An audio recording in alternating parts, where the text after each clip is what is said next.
40,000 টাকা। দেখে নাও, একেবারে গুনে গুনে এনেছি। বাবা, টাকার গরম দেখাচ্ছিস? হ্যাঁ, টাকার গরম? দেখ, রাতে এত টাকা কোথা থেকে পেলি? কে দিয়েছে তোকে এত টাকা? এই, কে দিয়েছে তোর টাকা? কে দিচ্ছে? হ্যাঁ বল, কে দিলে বুঝতে পারছো না?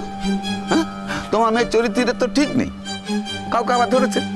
ওর তো টাকা চাইতে কোনো অসুবিধা হয় না। আগের বার দেখলে না, হ্যাঁ, বিয়ে হওয়ার আগে তার থেকে টাকাটা চেয়ে নিল। এবার আবার কাউকে ধরেছে টাকা শোধ করার জন্য, তার থেকে টাকা চেয়ে নিয়ে এসেছে। এই, কে দিচ্ছে বল বল বল বল বল, কে দিচ্ছে বল? কার কাছ থেকে নেবে টাকা? নিশ্চয়ই লালনের কাছ থেকেই নিয়েছে। ও তো শুনেছি গান টান করে, কি সব টাকা পয়সা কামায়। ও ছাড়া কে দেবে ওকে টাকা? গান গেয়ে টাকা দিয়েছে? সে কত টাকা রোজগার করে সবাই জানে। সেখান থেকে নাকি টাকা দিয়েছে, তাও আবার 40,000 টাকা। যেখান থেকে খুশি টাকা নি না কেন, সেটা তো তোমাদের জেনে কোনো কাজ নেই। তোমরা টাকা চেয়েছিলে, টাকা পেয়ে গেছো। হ্যাঁ, আমি টাকা ধার নিয়েছিলাম, সেই টাকাটা আমি শোধ করে দিচ্ছি, দিয়ে গেলাম তোমাদের টাকা। আর আমি না মানিকবাবুকে ফোন করে বলে দিয়েছি গো, বলে দিয়েছি যে তোমাদের কাছে টাকাটা আমি রেখে গেলাম। তাই যদি ভাবো না 40,000 টাকা থেকে 10,000 টাকা ঝেড়ে নেবে, সেটা কিন্তু হবে না। হবে না? বাবা ছাড়ো। হবে না? কি ছাড়বে? কিসের এত কথা? তো কিসের কথা এত? হ্যাঁ, কিসের কথা? হ্যাঁ, এত বড় সাহস তোর! সারা রাত বাড়ি ফিরিসনি, তারপরেও আমি তোর সঙ্গে সম্পর্ক রাখবো? তোর মুখ দেখবো, ভাবলি কি করে তুই? একদম আমার গায়ে হাত তুলবে না, আমি বলে দিচ্ছি। আমি তোমার খাই না পড়ি যে তুমি আমার গায়ে হাত তুলতে আসছো। আমি না এখন এই বাড়িতে থাকি না বাবা। আর আমি কোথা থেকে কিভাবে টাকা পেয়েছি সেসব বৃত্তান্ত আমি তোমায় বলতে যাব না। যাবি না? এই দেখো দেখো, এই দেখো দেখো দেখো কেমন মারছে দেখো। এই তুমি কথা কথা ওর গায়ে হাত দাও কেন গো? এই সুমনদা, এত বড় মেয়ের গায়ে হাত তুলতে আছে? আরে তোমরা কিছুই জানো না। বিষকে নিয়ে আমি যে কি যন্ত্রণা হয়েছি সে আমি জানি। আমি সব বুঝতে পারছি। এই নিজের জীবনটাকে ধ্বংস করেই দিয়েছে, আমার মেজো মেয়ের জীবনটাকেও শেষ করে দিয়েছে একেবারে। আমার মেজো মেয়েটা কি ভালো একটা শ্বশুর বাড়ি, এখন সেখানে তার বদনাম হচ্ছে। হ্যাঁ, বলছে যে যার বড় বোন এইরকম, তার বোন কিরকম হবে, কিরকম হবে বলছে। মেজো মেয়েটাকে আসতে দেবে না। জামাই স্পষ্ট বলে দিয়েছে এই বাড়িতে ওর বউকে পাঠাবে না। যেই বাড়িতে এইরকম একটা মেয়ে আছে, সেই বাড়িতে ওর বউকে পাঠালে তার শিক্ষা দীক্ষা নষ্ট হবে। আমি তো থাকবো না মা এ বাড়িতে, আমি তো চলেই যাচ্ছি। বলে দিও, তুমি ওদেরকে বলে দিও যে ফুলঝুরি আর এ বাড়িতে থাকে না। ফুলঝুরিতে সংসারের প্রয়োজন পুড়িয়েছে, তাই ওকে আমরা এই বাড়ি থেকে দূর দূর করে তাড়িয়ে দিয়েছি। ও তো আর এই বাড়িতে থাকেই না। বলো তোমার মেজো মেয়েকে আসতে বলো, আর ওর কোনো অসুবিধা নেই, এখানে আসার কোনো অসুবিধা নেই। ফুলঝুরি, তুই বিয়েটা ভেঙে দিলি কেন মা? তুই তো আগে থেকেই রাজি ছিলি মা। ছাড়ো না কাকিমা, এসব পুরনো কাসন্দি ঘেটে তো আর কোনো লাভ নেই। টাকাটা আমি দিতে এসেছিলাম, চলে যাচ্ছি। এই যে বলছিস না, আর কোনোদিন তোমাদের বাড়িতে আসবো না, তোমাদের খাই না পড়ি না, আর কোনোদিন যেন আসতেও না চাস। আসবো না, আসবো না মা, কোনোদিনও আসবো না। খারাপ লাগে জানো তো, যখন পড়ে পড়ে বাবার কাছে মার খেতে, তখন কিন্তু আমাকে জড়িয়ে ধরে কাঁদতে, বলতে ফুলঝুরি চলে যাব, এ বাড়ি ছেড়ে আমি আর তুই অনেক দূরে চলে যাব, থাকবো না আর এ বাড়িতে। এখন যেই স্বার্থে গা লাগলো সবকিছু ভুলে গেলে মা?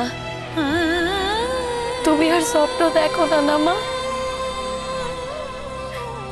বাবাকে ছেড়ে আমার সাথে অন্য ঘরে থাকার আর স্বপ্ন দেখো না।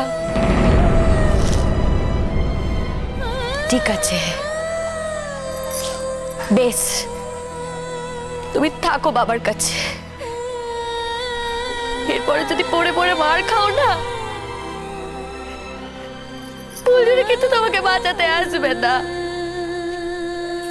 বাঁচাবে না তোমাকে ফুলঝুরি, কারণ ফুলঝুরি তো আর এখানে থাকবেই না। করবি করবি তুই চুপ করবি, তোকে ভাষণ থামাবি তুই। এখানে এত কথা বলতে তোকে কে বলেছে? কে বলেছে?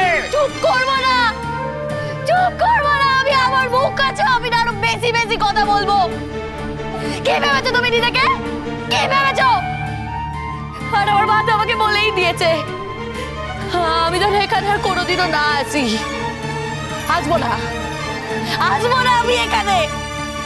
তবে বাবা, তোমাকে একটা কথা বলে দিচ্ছি, আমি যেখানেই থাকি না কেন, আমার যদি কানে আসে না যে তুমি মায়ের গায়ে হাত তুলেছো, আমি কিন্তু তোমাকে ছেড়ে কথা বলবো না। সে আমি বাইরে থেকে অনেক কিছু করতে পারবো, থানা পুলিশ করবো গো, থানা পুলিশ করবো। এর আগেও তো দুবার থানা পুলিশ করেছিলাম, পুলিশ বাবু তো এসেছিল তোমাকে ধরতে। তোমার বউ তোমাকে বাঁচিয়ে দিয়েছে, হ্যাঁ, না হলে না জেলে ভাত খেতে হতো তোমাকে। তবে আমি যেখানেই থাকি না কেন, তোমাকে আমি বলে দিচ্ছি বাবা, মায়ের গায়ে তুমি হাত তুলবে না।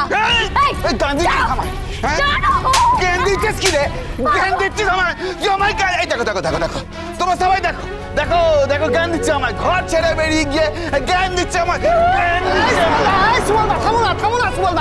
বলছি ফুলঝুরি, বাবার সঙ্গে রাগ করে তো ঘর ছাড়লি, তা থাকছিস কোথায় এখন?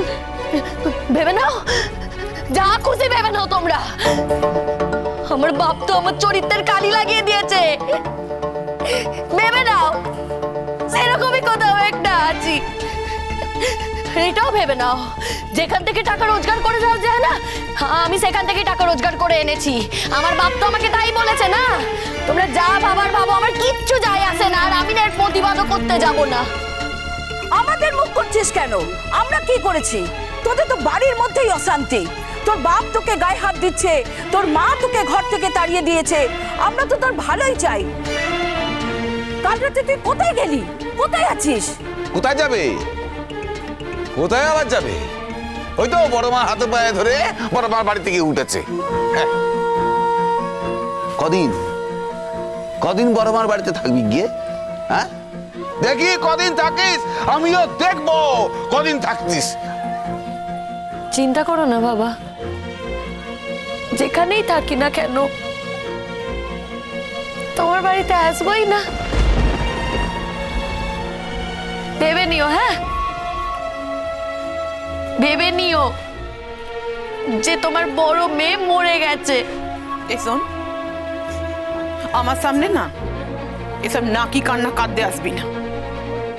এই যে বলছিলিস না তোর বাবা দোষ করেছে, অনেক বড় দোষ করেছে, তোর গায়ে হাত তুলেছে বলে, তোর বাবা বেশ করেছে। তোর মতো মেয়ের গায়ে না হাত তোলাই উচিত।